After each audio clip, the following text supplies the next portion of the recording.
Señor en esta mañana.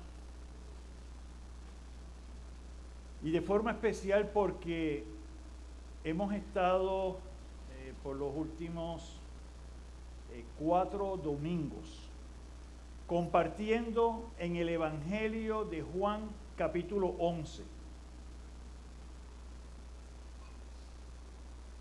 La palabra que hemos estado compartiendo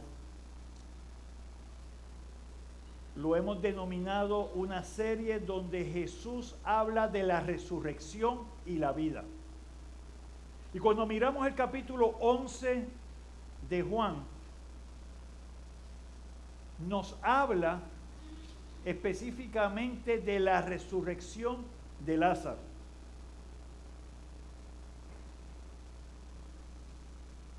Pero quiero, antes de entrar a esta parte final, que vamos a compartir en los versos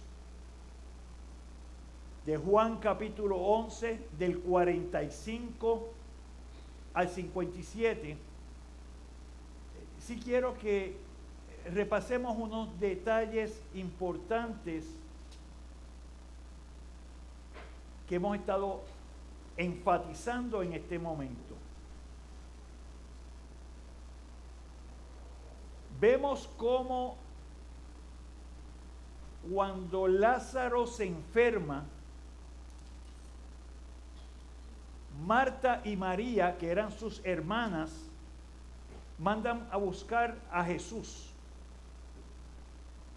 Y ese mandar a buscar a Jesús nos muestra un detalle importante, nos muestra un detalle de relación entre la familia de Marta, María y Lázaro con Jesús. Muestra una cercanía, pero también muestra lo que es creer.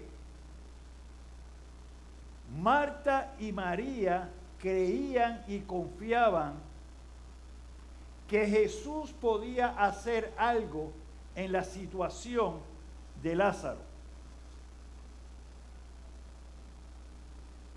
En Juan capítulo 11, verso 4, tenemos un destello y un detalle importante de lo que estaba sucediendo. Y nos dice, oyendo Jesús dijo, esta enfermedad no es para muerte, sino para la gloria de Dios, para que el Hijo de Dios sea glorificado por ella. Jesús dice, esto que está sucediendo es para la gloria de Dios. Muy bien. Si recordamos esa predicación, el detalle interesante es que Jesús contesta esto, pero Jesús no sale a casa de Marta y María en Betania. Nos dice la palabra que Jesús se quedó 2 días adicionales. Y rápido tú te pones a pensar, pero ¿qué está pasando aquí? ¿Cómo es que hay esta relación tan estrecha entre Marta, María y Lázaro? Jesús está consciente de que hay una necesidad y no salió inmediatamente a responder a esa necesidad. Y si tú que estás sentado aquí en esta mañana te fijas en eso, tú vas a tener la misma expectativa de Marta y María. Tú le pides al Señor y tú quieres que mira ahora mismo, inmediatamente, la cosa se resuelva. Pero tenemos que recordar y tenemos que revisar ese verso 4.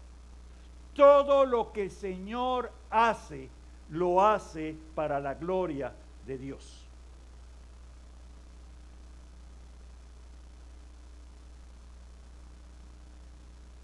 Sabemos entonces que también en lo que hemos compartido y en la parte de crecer en la fe,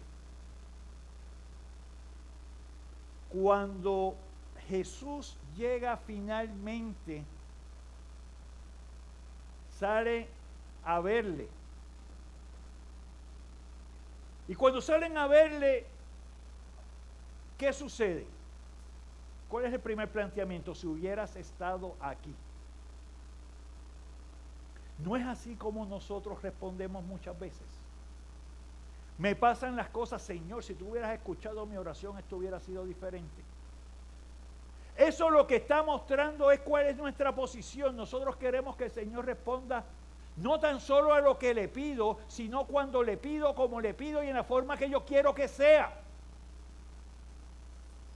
No necesariamente eso cumple con el propósito del Señor para darle la gloria a Dios. Entonces quiero usar esto de referencia, porque en esta mañana vamos a compartir esta parte final, Jesús ante la incredulidad y la oposición. Y yo quiero que estés pendiente de algo. Porque la pregunta que se hizo en el concilio, que vamos a ver en la lectura, es la pregunta que yo quiero que cada uno de nosotros hagamos a nuestro corazón. ¿Qué haremos con Jesús? Y la pregunta para ti en esta mañana es, ¿qué harás con Jesús? Nos ponemos en pie, leemos la palabra en Juan capítulo 11 y vamos a leer los versos del 45 al 57.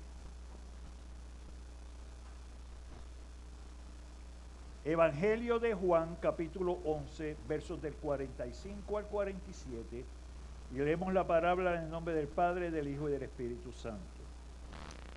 Entonces muchos de los judíos que habían venido para acompañar a María y vieron lo que Jesús hizo, lo que hizo Jesús, creyeron en él.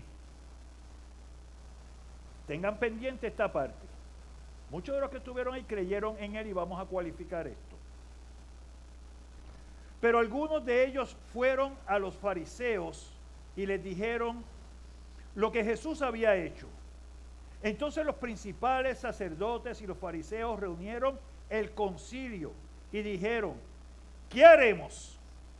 Porque este hombre hace muchas señales. Si le dejamos así, todos creerán en él. Y vendrán los romanos y destruirán nuestro lugar santo y nuestra nación. Entonces Caifás, uno de ellos, sumo sacerdote aquel año, les dijo, vosotros no sabéis nada, ni pensáis que nos conviene que un hombre muera por el pueblo y no que toda la nación perezca. Esto no lo dijo por sí mismo, sino que como era el sumo sacerdote aquel año, profetizó que Jesús había de morir por la nación. Un detalle bien importante que vamos a adentrarnos en él.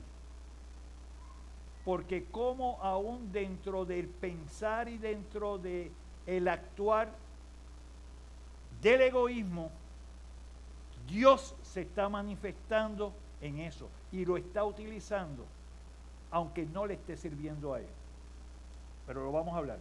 Y no solamente por la nación, sino también para congregar en uno a los hijos de Dios que estaban dispersos.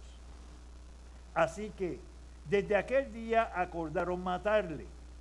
Por tanto, Jesús ya no andaba abiertamente entre los judíos, sino que se alejó de allí a la región contigua al desierto, a una ciudad llamada Efraín, y se quedó allí con sus discípulos. Y estaba cerca la Pascua de los judíos, y muchos subieron en aquella región a Jerusalén antes de la Pascua para purificarse, y buscaban a Jesús. Y estando ellos en el templo, se preguntaban unos a otros, ¿qué os parece? ¿No vendrá la fiesta? Y los principales sacerdotes y los fariseos habían dado orden de que si alguno supiese dónde estaba, lo manifestase para que le prendiesen. Señor y Padre Celestial, gracias damos por la verdad de tu palabra.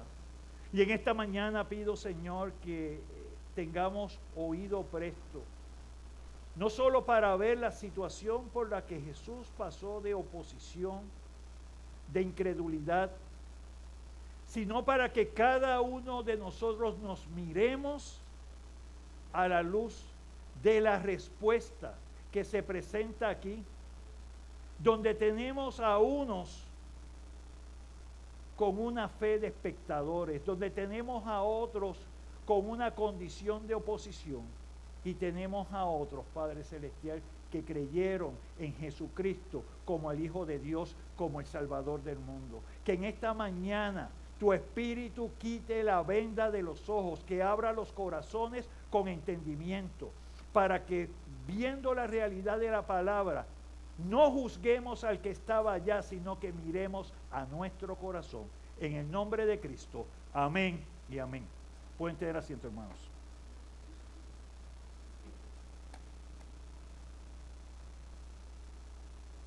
¿Qué haremos? Porque este hombre hace muchas señales. Cuando nosotros miramos el trasfondo y la forma en que el Evangelio de Juan está escrito, el Evangelio de Juan no corre de la misma manera que Mateo, Marcos y Lucas. Porque Juan tiene un propósito en su escritura y es presentar a Jesús como el Hijo de Dios, como el Mesías prometido.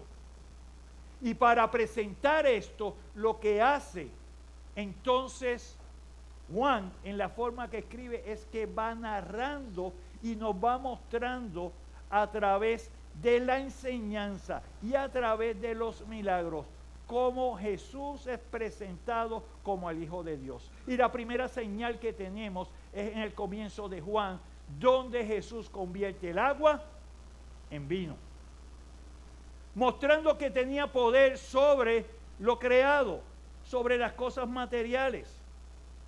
Pero nos presenta también cuando él estuvo tratando con el endemoniado gadareno. Él tiene poder sobre los espíritus. Y así vemos a través del Evangelio de Juan cada una de estas muestras y enseñanzas. Hasta que llegamos al capítulo 11. Y cuando llegamos al capítulo 11, vemos entonces la manifestación más directa de que Jesús es el Hijo de Dios. Porque en ese momento Jesús muestra su poder sobre la vida y sobre la muerte. Su capacidad de dar vida. Porque Jesús es vida. Yo soy el camino, la verdad y ¿qué? Y la vida. Y nadie viene al Padre si no es por mí.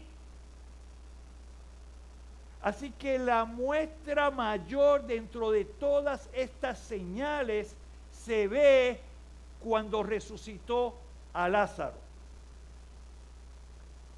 Y vemos en Juan 11:4 que fue hecho para ¿qué? Para la gloria de Dios, porque reconociendo a Dios podían ver a Jesús como el Mesías prometido,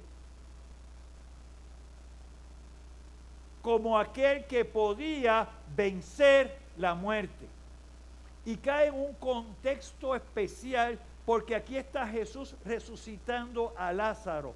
Comienza el periodo de la Pascua. Cristo es crucificado, muere y resucita al tercer día. La reacción ante el gran poder manifestado por Jesús fue dividida, porque tenemos a unos que dicen creyeron en él, pero otros lo que hicieron fue que salieron y fueron ¿a dónde? Hacia los fariseos, hacia los religiosos de ese tiempo. Algunos creyeron que Jesús era el Cristo, el Mesías prometido, pero otros rehusaron reconocer a Jesús como el Hijo de Dios, a pesar de toda la evidencia que habían visto y que habían palpado.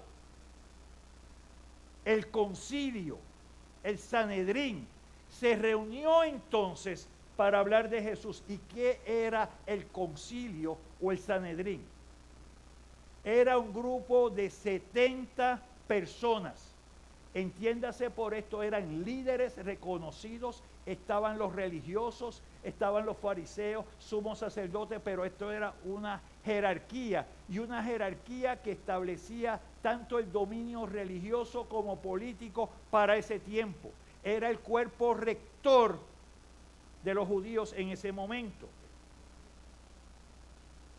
Así que en esta reunión, que incluyó a los líderes civiles y religiosos, que eran los que debían conducir al pueblo a reconocer a Cristo como el Hijo de Dios, que eran los responsables de ir a la Escritura y decir, esto es lo que decían los profetas, estas son las promesas, mira cómo se cumple. No se reunieron para eso, no se reunieron para reconocer a Cristo como el Hijo de Dios, sino que se reunieron a decir, mira lo que hace y qué vamos a hacer con él. Así que el motivo de la reunión fue para buscar la forma en la cual podemos nosotros neutralizar a Jesús. ¿Cómo podemos evitar que lo que Él está haciendo vaya en contra mía? Porque cada vez que dice que el pueblo creía, cuando vemos que Él dio la vista, ¿qué pasa? ¿Por qué Él está haciendo estas cosas? Entonces le acusaban de que había un espíritu maligno en Jesús. No. Todo se hacía para la gloria de Dios. Así que quiero que primero pongamos nuestra atención en las características que se muestran aquí de aquellos que decían que creían. Y quiero hablar de esto, porque hay muchos que podemos estar sentados aquí hoy, que me pueden decir, no, yo creo en Dios. Yo creo que Jesús vino así como con un 25 de diciembre, aunque no haya sido esa la fecha, pero pues más o menos por allí. Sí, yo creo que Cristo lo pusieron en una cruz. Muchos creían, sí, porque habían recibido algo del Señor. Pero tenemos en Juan capítulo 6 que cuando esos que fueron alimentados por Jesús fueron al otro día a buscar más. Dame pan, dame comida. Y cuando Jesús le dice, oye, ven acá, tú vienes a buscar lo que te he dado, pero no del pan de vida que yo doy. Y en ese momento dice la palabra que muchos que se alejaron y ya no le seguían. Así que hay un tipo de creer, hay un tipo de fe allí que es media marginal y media extraña. Pero te lo traigo hoy. Cuando decimos que creemos, ¿cómo estoy creyendo? Si yo creo que Jesús es el Hijo de Dios, si yo creo que Jesús lo que quiere para mí es bueno, santo y perfecto, ¿por qué se me hace tan difícil ceder mi voluntad? ¿Por qué se me hace tan difícil decir, Señor, tú eres primero en mi vida? No es primero en mi vida mi trabajo, no es primero en mi vida los estudios, no es primero en mi vida mi carro, mi casa, mi esposa, mi esposo o lo demás. Y eso lo sabemos cuando nos evaluamos y vemos las contestaciones que damos en las cosas que hacemos. Y tú me vas a decir, oye, pero esas cosas que no vamos a bregar con nada de eso. Y yo te voy a decir, sí. Todo eso tenemos que trabajarlo en responsabilidad. Pero no es dando la primera posición de tu vida a esas cosas. Porque cuando estás mirando a eso, tienes a Jesús puesto en otro lado. Y el creer no vale de nada. Y búscate Mateo 7 y lo va a decir. Cuando le diga, Señor, Señor, mira todo lo que yo hice. Yo iba y me sentaba ahí los domingos. Y Él te va a decir, nunca te conocí. Porque no le dimos la prioridad al Señor. Muchos creían en Jesús debido a las señales espectaculares que realizaba. Sin embargo, dicha fe convierte a una persona en espectador. Y yo voy a estar cercano al Señor mientras Él me dé lo que yo necesito, lo que yo pido y lo que yo busco. Pero si no me lo da como yo quiero y como yo espero, espérate, aquí hay algo extraño. Si yo creo que esto me conviene y el Señor me da otra dirección, no, es la que a mí me conviene. Porque ¿quién sabe mejor que yo lo que necesito? Y en esta mañana vamos a ver que Dios conoce nuestro corazón. Y no solamente conoce nuestro corazón, sino que nos previene muchas veces que nos demos contra el piso. Y a veces somos tan obstinados que Él trata de evitarlo y nosotros buscando tirarnos. Somos así. Muchos creyeron en Jesús y lo siguieron porque los hacía sentir bien, cómodos y seguros. Dicha creencia y dicha fe es débil y por lo general fracasa. Y allí es que cuando viene el problema, porque es que vamos a tener problemas, cuando viene la situación y no sale como yo espero, empiezo a dudar, empiezo a cuestionar. Y lo que hago es que me comporto como un impío. Porque estoy obrando de esa manera, porque realmente no he conocido a Jesús. No he conocido a ese Jesús que es un dador de vida. Habrá otros que seguirán a Jesús por su poder inusual, extraordinario o explosivo. Creyeron en Jesús porque fueron testigos de la manifestación genuina de su obra con Lázaro, que es el caso que estamos viendo.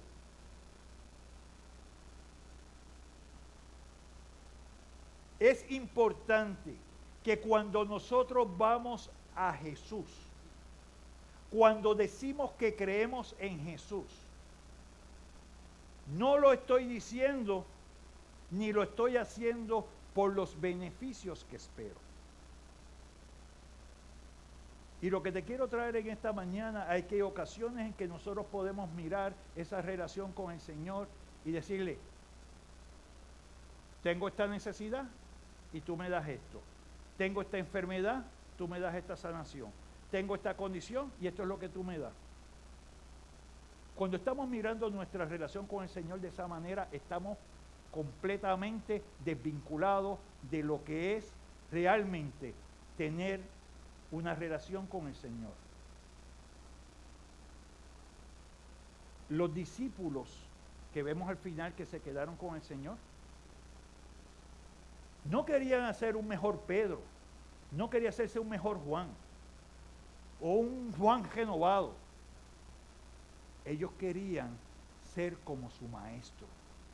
Y yo te digo a ti esta mañana, la vida como la vives hoy, el enfoque de tus decisiones y tus acciones es para crecer a la imagen de Cristo. Como leíamos en la clase de adultos, estamos renovando nuestro entendimiento, estamos creciendo para el siglo venidero en Cristo. La fe salvadora no es conocimiento mental, no es una convicción o una afirmación intelectual, no es creer en el hecho de que Jesús es el Salvador del mundo. No es solo creer en la historia de que Jesús vivió en la tierra como el Salvador del mundo. No es solo creer en las afirmaciones y enseñanzas de Jesús como lo haría un gran maestro o un gran profesor. No es eso. La fe salvadora es una de compromiso. es una de entendimiento de que Cristo es el único que puede cambiar tu vida, es el único que puede quitar el pecado, es el que busca el arrepentimiento, es el dador de la reconciliación a través de la justificación. Es eso lo importante. Y una vez tenemos eso, sí podemos ir a sus enseñanzas, sí podemos ver sus milagros, sí podemos recibir de su obra, pero es porque mi relación con Él es una relación entendida de lo que ha hecho conmigo. El compromiso debe ser total y cabal con Cristo. Y esto es todo lo que soy y todo lo que tengo es para Jesús. Todo lo que soy y todo lo que tengo es para Jesús. Cuando nuestra mentalidad y nuestro corazón corren por esa dimensión, todas las demás cosas van cayendo en su sitio. ¿Cómo trato a mi esposo, a mi esposa? ¿Cómo trato a mis hijos? ¿Qué compromiso tengo con mi trabajo? ¿Qué compromiso tengo con las personas que me rodean? Porque si el Señor ha sido bueno, santo y perfecto conmigo, tengo que compartirlo con otros. Ya no me tienen que llamar para que participe en las cosas de la iglesia, porque yo tengo que ir a las cosas de la iglesia porque puedo ser parte. Y no es venir a sentarme, que puedo llegar temprano y cómo puedo ayudar, cómo me quedo tarde y cómo me puedo quedar y ayudar, cómo puedo ser en otras cosas. Ya no porque me mandan, sino porque el Señor me ha dicho, de esa forma tú puedes servir, porque Él sirvió y Él nos dio ejemplo de servicio. Así que vamos a estar viendo la causa de la falta de fe, versos 47 al 48, el rechazo por la falta de fe, eso es lo que trae. La respuesta de Jesús a la falta de fe en el verso 54 y la providencia de Dios aún ante la falta de fe. Porque si hay algo que te quiero que te lleves en esta mañana, todo lo que pasa bajo el dominio y control de Dios. Y tú me vas a decir a mí, ¿y Dios está con el huracán que pasó? Sí. Dios está cuando pasan guerras, cuando pasan muertes, cuando pasan condiciones, y te voy a decir que sí. Y muchas veces miramos estas cosas y decimos, ¿y cómo el Señor puede estar en todo esto? Y yo te voy a decir, vivimos en un mundo caído y las consecuencias que vivimos es parte del pecado y es parte de la condición del hombre. Y dentro de todo eso, Dios todavía está presente. Dios lo conoce y Dios guarda un propósito en cada cosa. Aunque para el hombre y nuestro filtro sea malo. Aunque para nuestro filtro sea, espérate, Dios no puede estar envuelto en esto. Dios sabe. Dios permite y Dios tiene control. Versos 47 y 48. Entonces los principales sacerdotes y los fariseos reunieron el concilio y dijeron, ¿qué haremos? Porque este hombre hace muchas señales. Si le dejamos así, todos creerán en él y vendrán los romanos y destruirán nuestro lugar santo y nuestra nación. El motivo básico de la falta de fe presentada en ese momento es porque el egoísmo. Vemos cuán importantes eran las posiciones que ellos tenían. Si dejamos a Jesús que siga, entonces, ¿qué va a pasar con nosotros? ¿Cómo van a intervenir los romanos? Y yo te voy a decir, oye, qué malos eran los del concilio. Pero vamos a vernos nosotros en este cristal. Vamos a mirarnos nosotros en cuando el Señor me pide algo y tú dices, oye, ¿qué voy a hacer yo ahora? El Señor me está llamando para que comparta el evangelio con otro. Pero es que yo tengo miedo. ¿Qué tú vas a hacer ahora? Es que yo no sé. No me digas que no sé, porque estuvimos aquí casi 6 meses trabajando con eso. Así que esa no debe ser la razón. Pero si no lo trabajamos otra vez. Lo que tenemos que mirar es por qué no puedo hacer. Y no puedo hacer porque no creo. No puedo hacer porque me estoy mirando a mí. Y porque estoy diciendo, no, yo tengo otras prioridades que son más importantes. Para ellos la prioridad más importante era mantener el control, el dominio, la posición, el que fueran reconocidos. Para eso era importante. Los líderes religiosos de Sanedrín mostraron el temor a perder lo que tenían, lo que entendían que era de ellos. No podían dar paso a perder el control. ¿Y cuántas veces nosotros nos comportamos de esa manera? No quiero perder el control.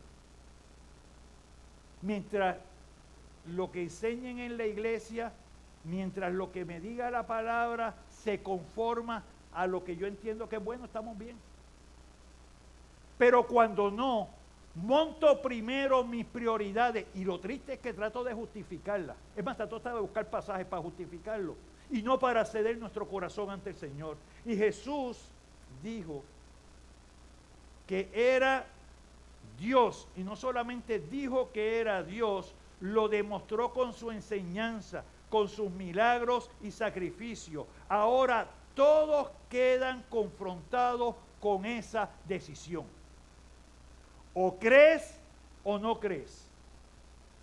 Cuando Jesús dijo que era Dios, ¿estaba Jesús diciendo la verdad o estaba mintiendo? Cuando Él dijo que era el Mesías prometido, cuando leyó en Isaías y dijo, aquí se cumple esta palabra, ¿Él estaba diciendo la verdad o estaba mintiendo? Porque cada uno de los que estamos sentados aquí en esta mañana nos confrontamos con esa pregunta.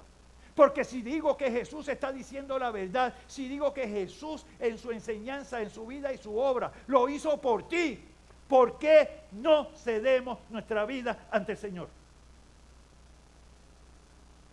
¿Por qué? ¿Qué es lo que tú tienes que es más importante que lo que el Señor ha hecho? Para los miembros de Sanedrín, lo más importante era su posición. Era el reconocimiento y el control. Eso era para ellos. Pero ¿qué es para ti en esta mañana? ¿Qué es lo que impide? ¿Qué es aquello tan importante que no puedo estar en la iglesia hoy? Y si estoy, escucho, pero me escondo por allí. O estoy creyendo en que la promesa, la enseñanza y la obra de Cristo es para mi vida. Así que el egoísmo del hombre hace que se aferre tanto a sí mismo como a sus posiciones. Esto se refleja cuando todo lo que soy es por mi esfuerzo y todo lo que hago lo hago porque sé lo que es mejor para mí. No necesito la interferencia de nadie en mi vida, y menos la interferencia de Cristo o la interferencia de la iglesia o la interferencia de la Biblia. Así era que se vivía en el tiempo del concilio, pero no es muy diferente a cómo se vive en el día de hoy.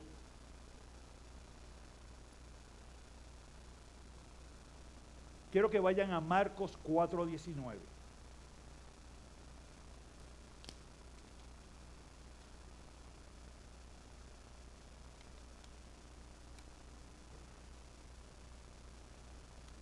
Pero los afanes de este siglo y el engaño de las riquezas y las codicias de otras cosas entran, ahogan la palabra y se hace infructuosa.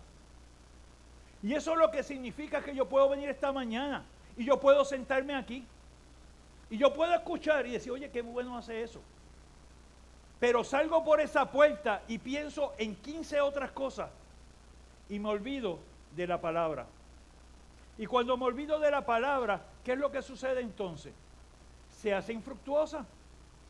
Se queda como algo que está bien acá arriba, pero algo que nunca entra al corazón y nunca cambia cómo nos comportamos. Así que la fe en Jesús se refleja en el compromiso del creyente de negarse a sí mismo, dando todo lo que es y lo que tiene para cumplir el propósito de Dios en este mundo caído. Tú tienes talentos, tú tienes dones que el Señor te ha dado, pero ¿cuánto de eso tú utilizas para adelantar el reino de Dios? ¿O solamente es cuando me sobra, si me sobra algo? Y eso pasa en todas las áreas de nuestra vida. ¿Cuándo yo puedo estar para el servicio del Señor? Si tengo tiempo.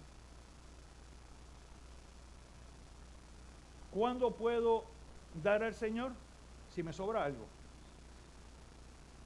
¿Cuándo puedo compartir con otro? Pues si más nadie lo hace, entonces yo lo hago.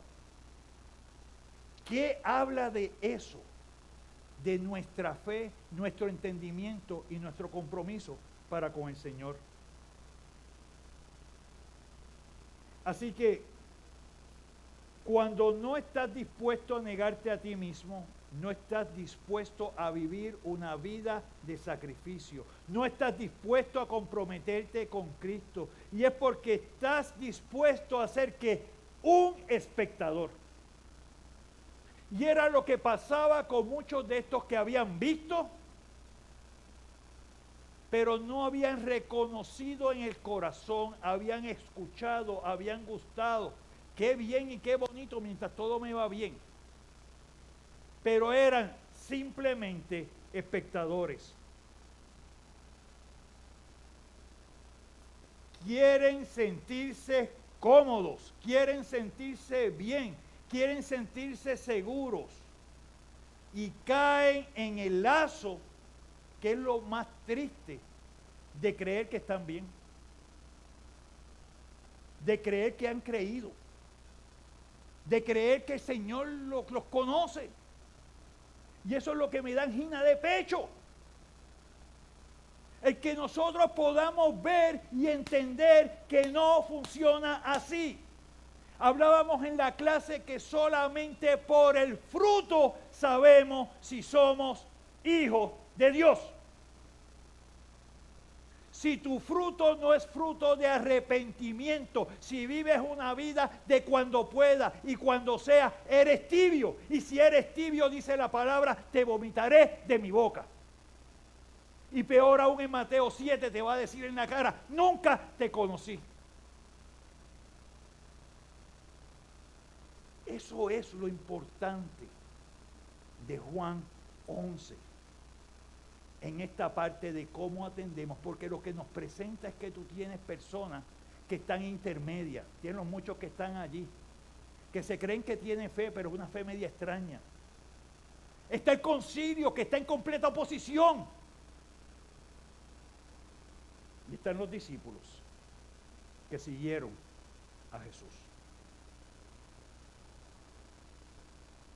Así que tenemos el rechazo por la falta de fe. Versos 49 al 53. Entonces Caifás, uno de ellos, sumo sacerdote aquel año, les dijo: vosotros no sabéis nada, ni pensáis que nos conviene que un hombre muera por el pueblo y no toda la nación perezca. Y me quiero detener aquí, porque quiero que entiendan algo del trasfondo. Para este momento, el pueblo judío estaba bajo el régimen romano. Y si ustedes recuerdan, en el Antiguo Testamento, el sumo sacerdote era una posición bendecida por Dios y era una posición que era de por vida. Y era una posición especial porque era el sumo sacerdote, era el que iba una vez al año y hacía la expiación. o presentaba ante Dios al pueblo. ¿Saben lo que sucede en este momento? Desde el 36 antes de Cristo hasta el 70 después de Cristo, bajo el Imperio Romano, los romanos eran los que definían quién era el sumo sacerdote. Ya dejó de ser una posición que era dada por el Señor con unos méritos de servicio y reconocimiento de la palabra para convertirse en una posición política. En ese periodo de tiempo hubo 28 sumos sacerdotes. Así que era una posición de reconocimiento y yo tenía que hacer las cosas y mantener el control y la paz y todo para que el gobierno romano me diera a mí la potestad de ser sumo sacerdote. A eso degeneró esta condición. Y pongo eso en contexto, porque ahora vemos por qué la trama detrás de eliminar a Jesús. Y la trama estaba porque si Jesús podía tomar entonces, si la gente creía en su mensaje, le quitaba a ellos poder y control. Y si tengo poder y control, me van a quitar de mi posición. Y tú te vas a estar sentado allí diciendo, oye, mira qué malo, y mira cómo eran estos del concilio y todas esas cosas. Pero comenzamos esta mañana diciendo, ¿qué tú vas a hacer con el Señor? ¿Cuántas veces son otras cosas? Y ya no es la oposición, ya puede ser otras cosas, puede ser la familia, puede ser otras cosas que estén en el medio. ¿Qué está en el medio hoy? Es lo que estamos mirando para cada uno de nosotros. ¿Qué es lo que te hace resistir? Y unos van a decir, lo que me van a prohibir. Dime qué es lo que prohíben en tu iglesia. Espérate. ¿La base es cumplir con las prohibiciones o la base es entender que estoy muerto espiritualmente y que Cristo es el dador de vida? Que Cristo es el que me da a mí la opción de ser parte de la familia de Dios. Entonces, cuando lo miro de esa manera, no me importan las otras cosas. Porque no es lo que te prohíbe la iglesia. Si tú quieres ser como Cristo, ¿qué estás haciendo para caminar, para ser como Cristo? ¿Cuánto estoy conociendo de lo que es Cristo? ¿Y cuánto cumplo de lo de Cristo en mi vida? Porque ya soy un embajador de Él y no mi propio embajador. Ya no hablo por mi cuenta. Porque dice Gálatas 2:20 que con Cristo estoy justamente crucificado, ¿verdad? Ya no vivo yo, sino que vive Cristo en mí. Espérate, la cosa es diferente entonces. Eso es creer. Eso es entender lo que el Señor ha hecho. ¿Y cómo puedes decir eso en tu vida? Pero vemos aquí lo que es la providencia y el control de Dios en las cosas. Esto no lo dijo por sí mismo, sino que como era el sumo sacerdote aquel año, profetizó que Jesús había de morir por la nación. Vemos como Dios utiliza la voz de uno que está en contra para decir cuál es el plan de Dios en ese momento. Y no solamente por la nación, sino también para congregar en uno a los hijos de Dios que están dispersos. Así que desde aquel día acordaron matarle. La decisión de oponerse a Jesús fue tomada por el propio sumo sacerdote, el más alto líder religioso de la nación.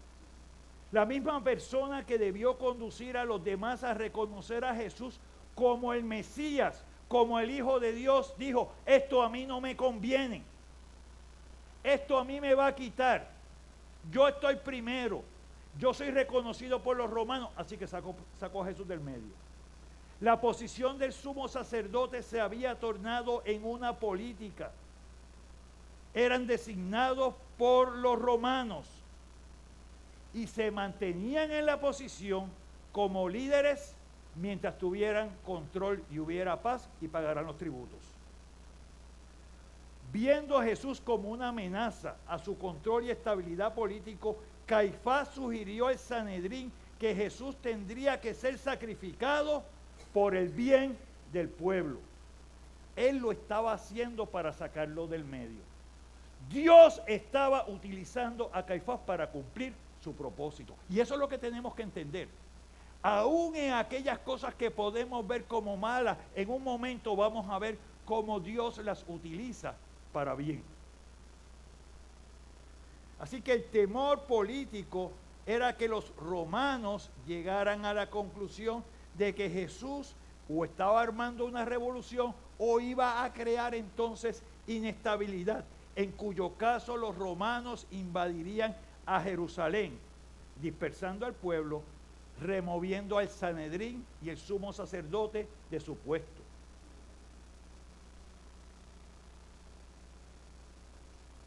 El misterio que vemos aquí de la expresión de Caifás es increíble. Caifás fue utilizado aún dentro de su oposición y falta de fe para ser vocero de Dios. Por eso es que dice, esto no lo dijo por sí mismo. Él estaba profetizando de la muerte de Jesús. Proclamó que Jesús moriría por el pueblo. Y no solamente por el pueblo, sino por los que estaban dispersos. ¿Y quiénes estaban dispersos? Los hijos de Dios también, que somos nosotros los gentiles. Así que el principio presentado hace diferencia. ¿Por qué? El sacrificio por sustitución. Y eso es bien importante. Caifás, aunque estaba hablando para beneficiarse él, Dios estaba utilizando lo que él decía para presentar que uno iba a morir por todos. Y no solamente por los que estaban allí, sino por los que estaban dispersos y estaban fuera también. Eso es el sacrificio de sustitución. Y yo quiero que tú veas en esta mañana que Jesús murió por ti y por mí.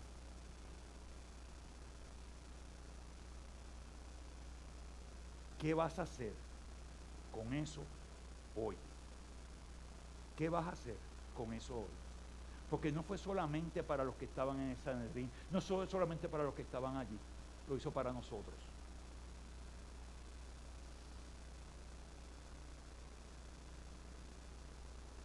El principio lo vemos presentado en Juan 10:11, que nos dice, yo soy el buen pastor, y el buen pastor su vida da por las ovejas. Y en 2 Corintios 5:15 dice, y por todos murió, para que los que viven, los que estamos aquí, ya no vivan para sí, sino para aquel que murió y resucitó por ellos. Ese es el propósito, esa es la condición.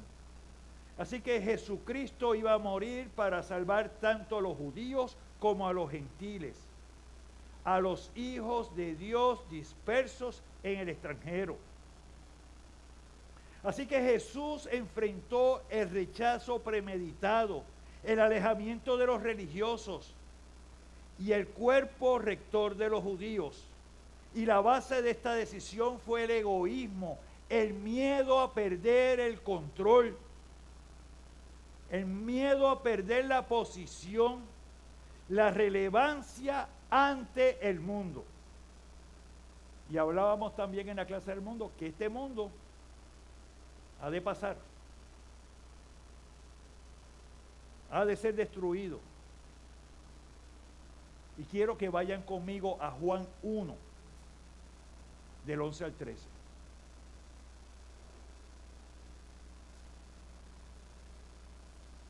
Juan 1, del 11 al 13. Y dice la palabra del Señor, a lo suyo vino y los suyos no le recibieron. Mas a todos los que le recibieron, a los que creen en su nombre, les dio potestad de ser hechos hijos de Dios, los cuales no son engendrados de sangre, ni de voluntad de carne, ni de voluntad de varón, sino de Dios. A los suyos vino y los suyos no le recibieron. Lo vemos en Juan 11. Estamos en Juan 1 y en Juan 11 vemos ese reflejo. Juan 6 ya lo empieza a mostrar en la posición que estaba recibiendo el Señor. Pero los que creen en su nombre, no dice aquí los que hacen estas obras, los que hacen aquellas cosas, los que creen en su nombre, les dio potestad de ser hechos hijos de Dios. Es Jesús el que nos trae, el que nos lleva, el que nos reconcilia. Es el Espíritu Santo el que habla a nuestro espíritu y nos muestra de que somos hijos de Dios, porque cambia nuestro corazón, porque queremos vivir no la vida mía, vivo la vida de Cristo, porque las cosas que hago las hago para su honra y gloria, porque estoy glorificando al Padre.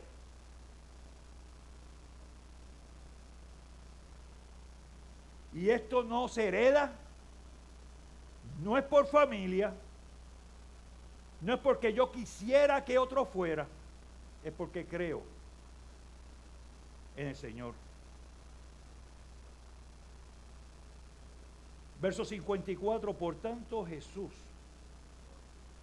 ya no andaba abiertamente entre los judíos, sino que se alejó de allí a la región contigua al desierto, a una ciudad llamada Efraín, y se quedó allí ¿con quién? Con sus discípulos. Vamos a trabajar con ellos.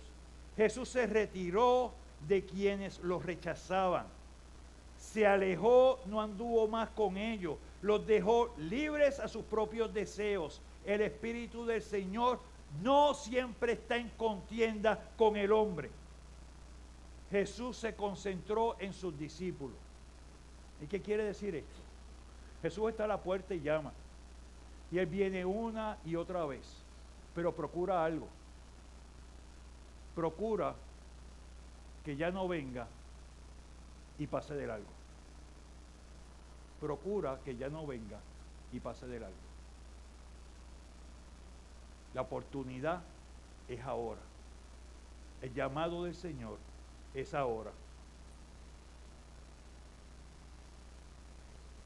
Y la providencia de Dios se muestra aún dentro de la falta de fe, versos 55 al 57. Y estaba cerca la Pascua de los judíos y muchos subieron de aquella región a Jerusalén antes de la Pascua para purificarse. Y buscaban a Jesús y estando ellos en el templo se preguntaban unos a otros, ¿qué os parece? ¿No vendrá la fiesta? Y los principales sacerdotes y los fariseos habían dado orden de que si alguno supiese dónde estaba, lo manifestase para que lo prendiese. Así que ya había un plan de parte del concilio para prender a Jesús.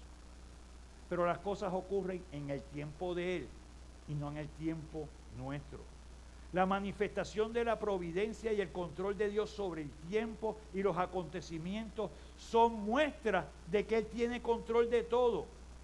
Miremos en forma detenida toda la secuencia descrita. Era la época de la Pascua judía y era un evento significativo.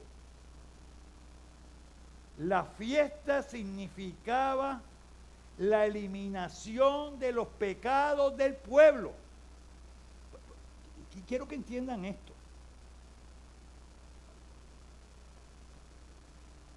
Desde que Jesús comenzó su ministerio, sabemos de rechazo cuántas veces quisieron apedrearlo, cuántas veces querían tirarlo desde la cima del templo, y en ninguna de las ocasiones se pudo acontecer. Y quiero que vean ahora, después de cumplido y Él mostrado todos los hechos significativos, cómo en el momento de su muerte, porque nos acercamos a la última semana de Jesús en la tierra, ocurre en el momento de la Pascua. Y la Pascua lo que significaba fue el momento en el cual Dios proveyó de salvación para el pueblo. Como Dios ha provisto salvación para cada uno de nosotros a través de Cristo Jesús. Es el momento, es el día. Tú no has llegado aquí en esta mañana por casualidad. Tú has llegado aquí en esta mañana porque el Señor ha provisto para que escuches la verdad de la palabra. Para que seas confrontado con aquel que es dador de vida. Aquel que venció el pecado, venció la muerte y te llama en esta mañana.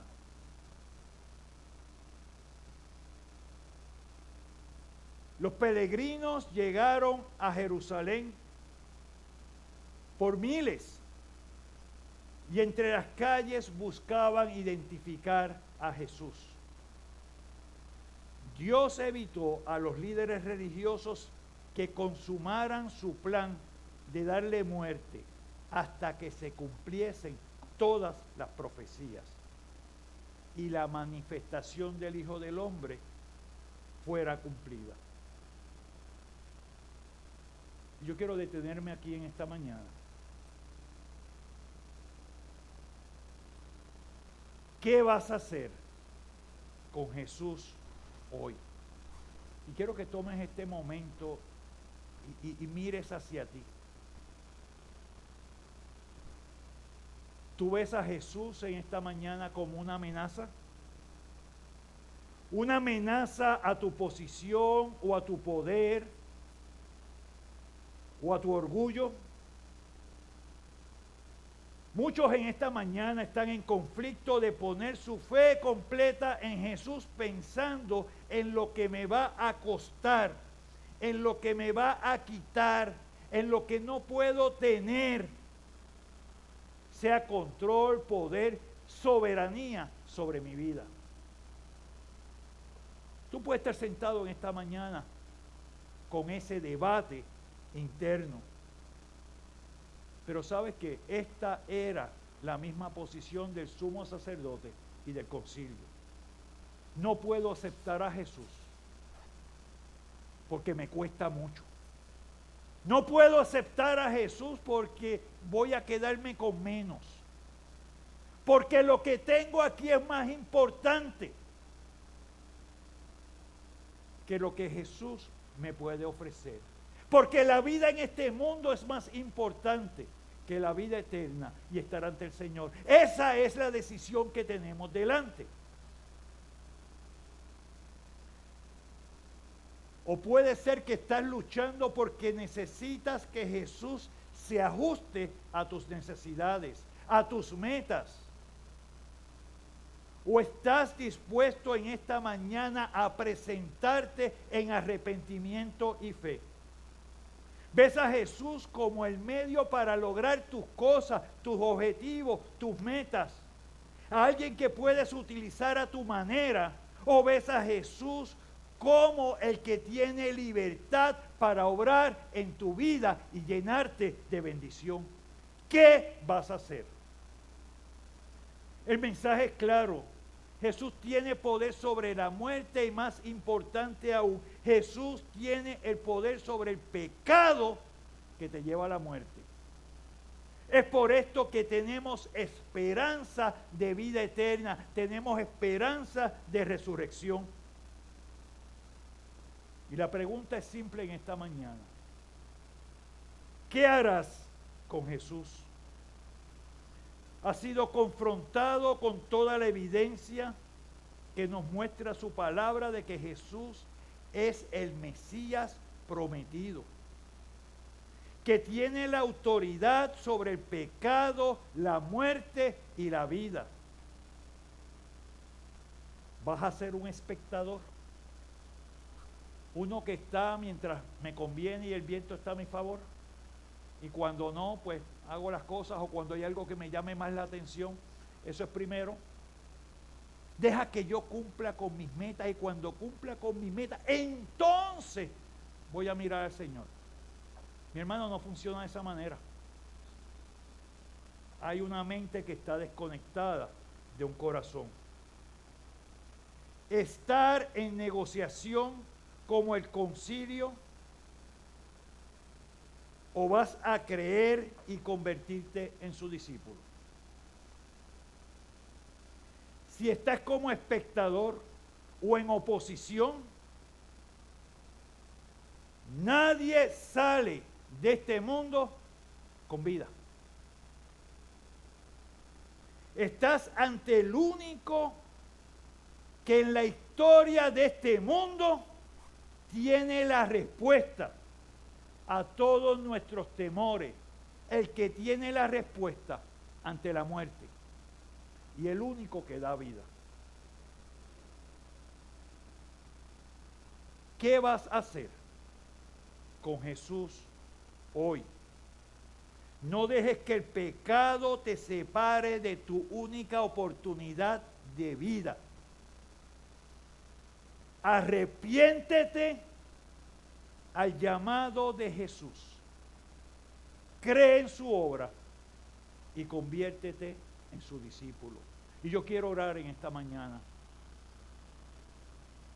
Si no has creído, la palabra ha sido clara, ¿qué es lo que tú vas a hacer? Si entiendes que has creído y estás como espectador, hay problemas que tenemos que poner ante el Señor y que tenemos que arrepentirnos y poner nuestra vida.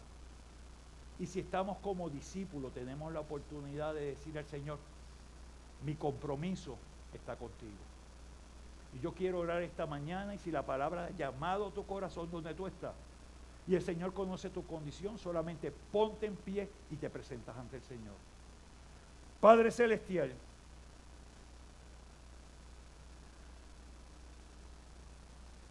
gracias. Solamente podemos dar gracias, Señor. Porque vemos tu gracia derramada sobre nosotros, porque vemos tu misericordia derramada sobre nosotros también. Porque podemos ver, Señor, cómo estás a la puerta y llamas, cómo te has mostrado en sacrificio santo, bueno y puro. Cómo has cumplido, Señor, el plan celestial, de forma tal que cada uno de los que estamos aquí en esta mañana podamos ser reconciliados contigo. Porque tú, Jesús, eres el único camino, porque tú eres la verdad y porque eres la vida. Que eso se cumpla, Señor, en cada corazón en esta mañana. Que podamos ceder, que no esperemos a que nos busquen, porque ya tú nos buscaste, porque ya tú llamaste. Que podamos presentarnos ante ti con un deseo de que seas tú el que gobiernes nuestra vida, con un deseo de que se cumpla tu voluntad, de que podamos apreciar esa bendición, porque sabemos que nada de lo que nos rodea, nada de lo que nos ofrece el mundo, sean títulos, sean posiciones, sean reconocimientos, nada de eso va a llegar ante tu presencia, porque es nuestro corazón cambiado por tu Espíritu, el que puede entender, el que puede gloriarse, el que puede ver propósito, porque tienes propósito santo, porque has llamado a cada vida aquí en esta mañana.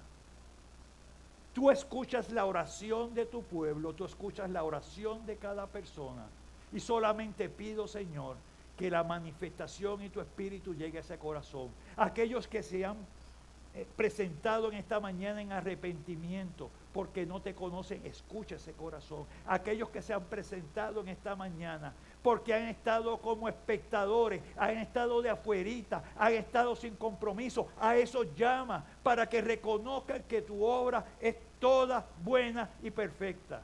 Y aquellos que te hemos conocido, Señor, Impulsa nuestros corazones para llevar y para hacer tu voluntad, y para que en el momento que estamos ante ti, tú puedas decir: te reconozco, siervo fiel, en lo poco has sido fiel, goza con tu Señor. Guarda y bendice tu iglesia en el nombre de Cristo. Amén y amén.